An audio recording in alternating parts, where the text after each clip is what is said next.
आसिन वाक़िया कंदासीं जैकबाद वेझो मुसाफ़िर वैन कल्टी थी पई आहे। हादसे जे नतीजे में निंगरी फौत ऐं 13 ॼणा ज़ख़्मी ॿुधाया पिया वञनि। जैकबाद वेझो मुसाफ़िर वैन कल्टी थियण जे नतीजे में निंगरी फौत ऐं 13 ॼणा ज़ख़्मी थी पिया आहिनि। तफ़सील मालूम कयूं था अब्बास गुल मस्तूई टेलीफोन लाइन ते मौजूदु आहे। अब्बास गुल, हादसे बाबति कहिड़ा तफ़सील आहिनि, आगाह कजो।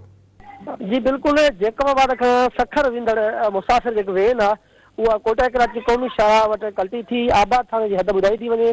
वेन कल्टी थियण सबबि 14 मुसाफ़िर जेके आहे उहे ज़ख़्मी थिया हुआ, जिन में हिकु निंगरी ज़ैनब जेका आहे उहा जीएल शाह माल जी रवासी आहे, जेका ज़ख़्मनि जा सूर नसंदे फौत थी वई आहे।